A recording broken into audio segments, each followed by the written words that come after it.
কখনো কখনো মনে এই ভাবনা আসতেই পারে যে ঈশ্বর আজ পর্যন্ত এত রূপে অবতীর্ণ হয়েছেন, এতবার এই পৃথিবীতে এসেছেন, তারপরেও এই সংসারে কোথাও না কোথাও এই পাপ বসবাস করে।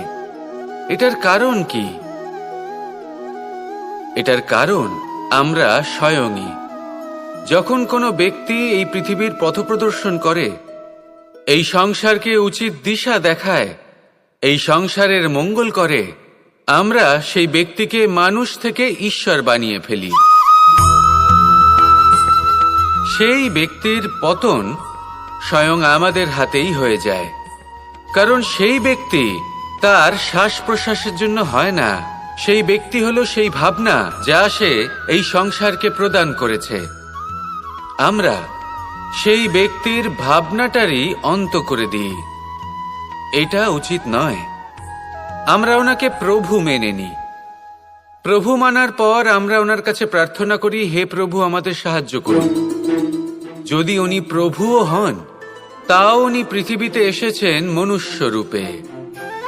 যা কর্ম করেছেন, যা শক্তি প্রাপ্ত করেছেন, এই দেহ থেকেই প্রাপ্ত করেছেন। আপনাদের এটা বোঝানোর জন্য যে এই কাজ আপনিও করতে পারেন।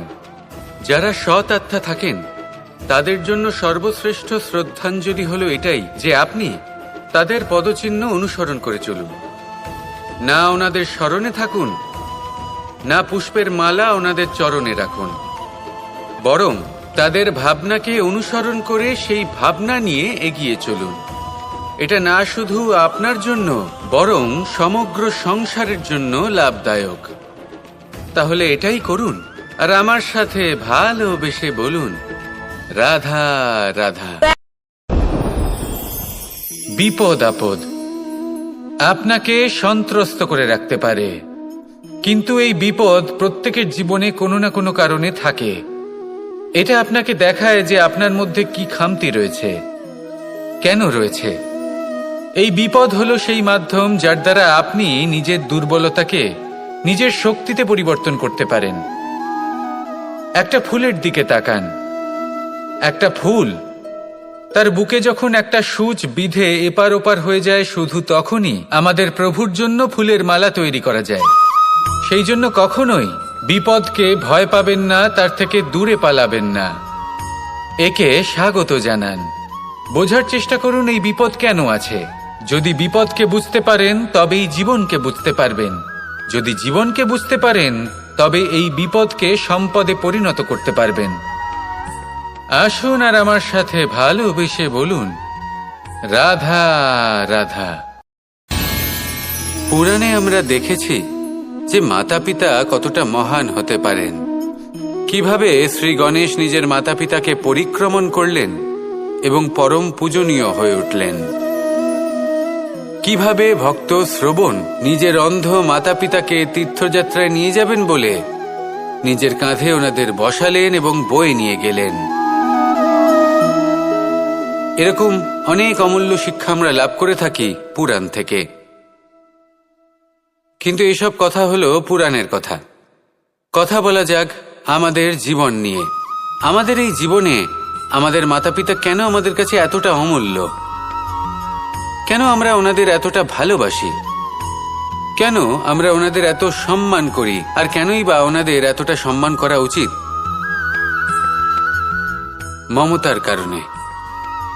মায়ের মনের এক ধরনের মমতা, পিতারও এক ধরনের মমতা।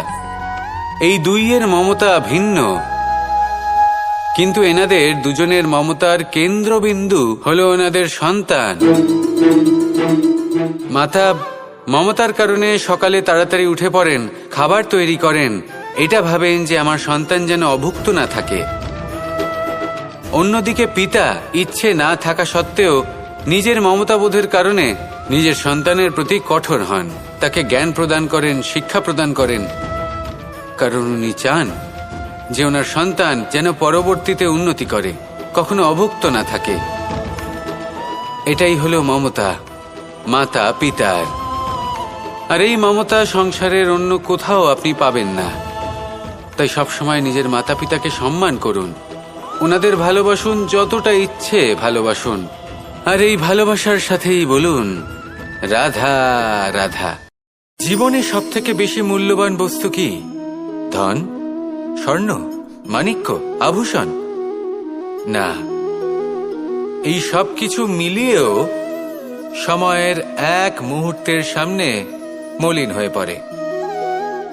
এক মুহূর্ত যা এক দরিদ্রকে রাজা করতে পারে, যা এক রাজাকেও দরিদ্র করতে পারে। একটি মুহূর্ত যা আপনার আত্মবিশ্বাসকে পর্বতের শিখরে পৌঁছে দিতে পারে। একটি মুহূর্ত যা আপনার অস্তিত্বকে গভীর সাগরে বিলীন করে দিতে পারে। একটি মুহূর্তের খেলা।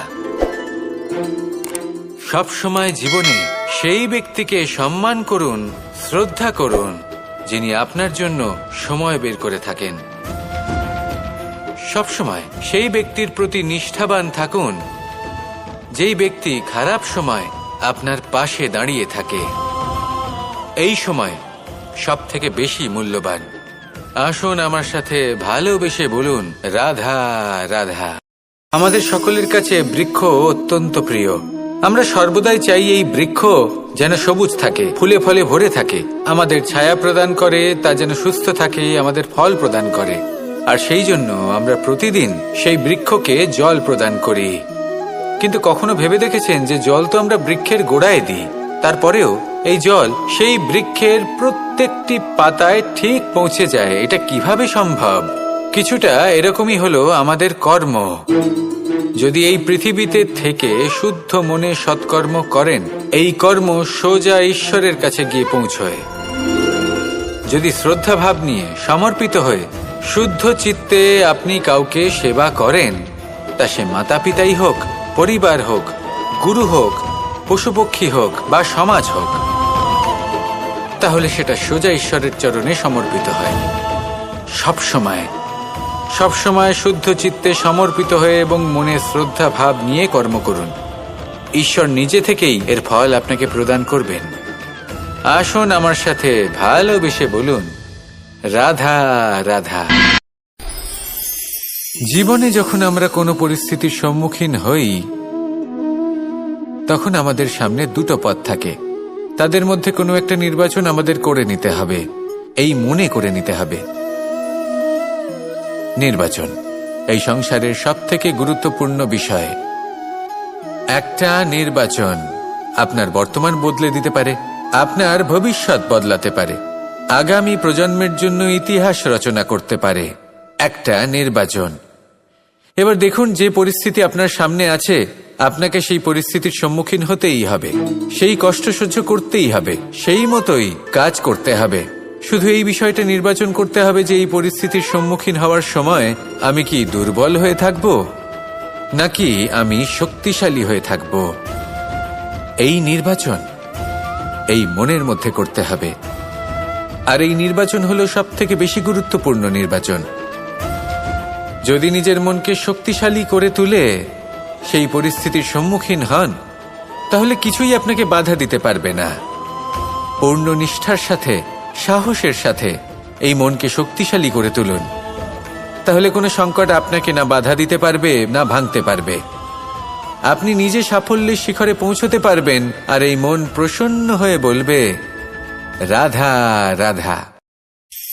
একটি নৌকা বিশাল একটি সাগরে ভেসে চলে, কখনো যাত্রীদের বা কখনো বিশাল বস্তুকে নিজের সাথে বহন করে নিয়ে চলে, এক স্থান থেকে অন্য স্থানে পৌঁছে দেয়। এই নৌকা কখনো সাগরে আটকে পড়ে বা কখনো ডুবে যেতেও পারে, কিন্তু এই নৌকা তখন ডুবে যায় না যখন এর আশেপাশে অধিক মাত্রায় জল থাকে।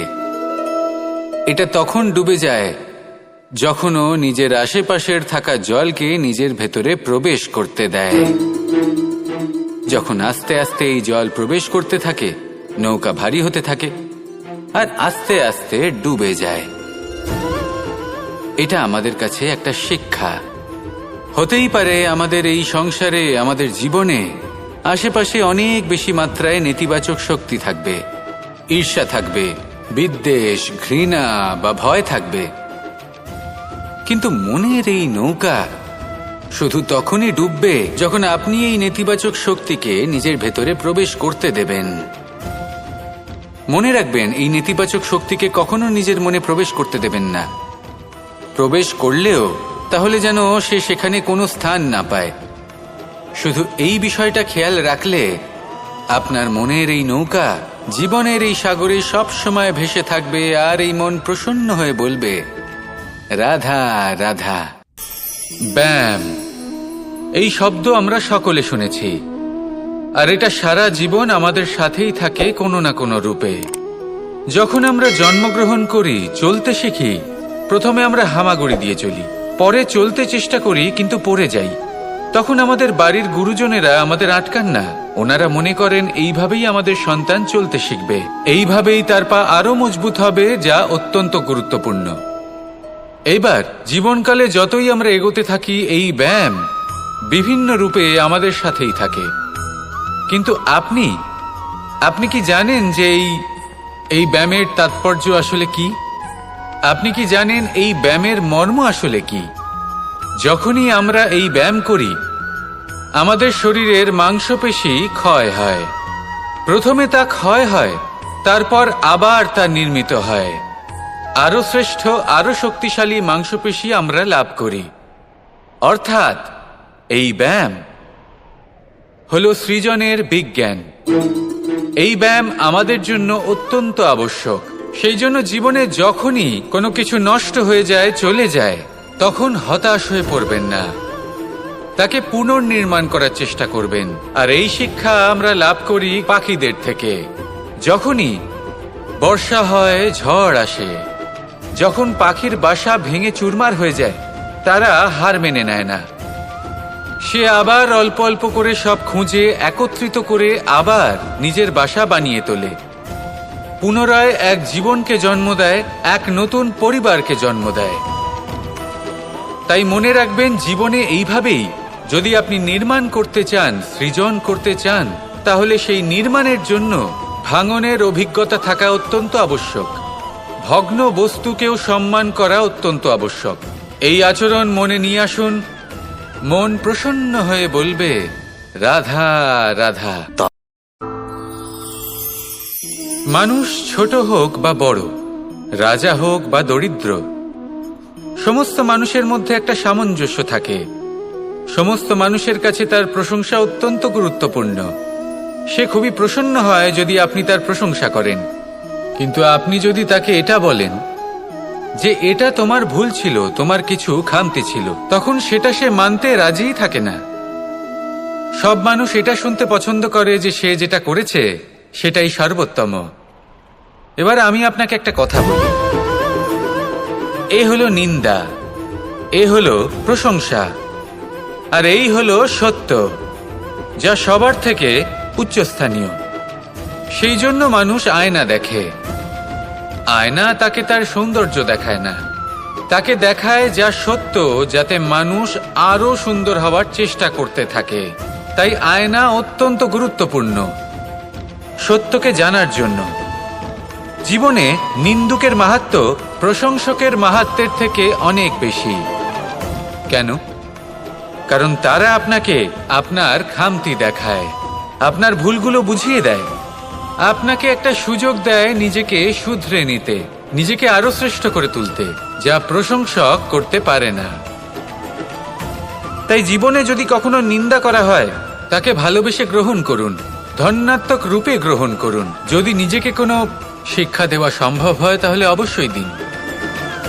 দেখবেন মন প্রসন্ন হয়ে বলবে, রাধা রাধা। কখনো কোনো চাতক পাখিকে দেখেছেন? কথায় আছে যে বছরে মাত্র একবার সে তার তৃষ্ণা মিটিয়ে থাকে, আর তাও আকাশে ভেসে থাকা মেঘের দ্বারা ঘটানো বৃষ্টির জলের ফোঁটা থেকে। আর কোথাও থেকে সে তার তৃষ্ণা পূরণ করে না।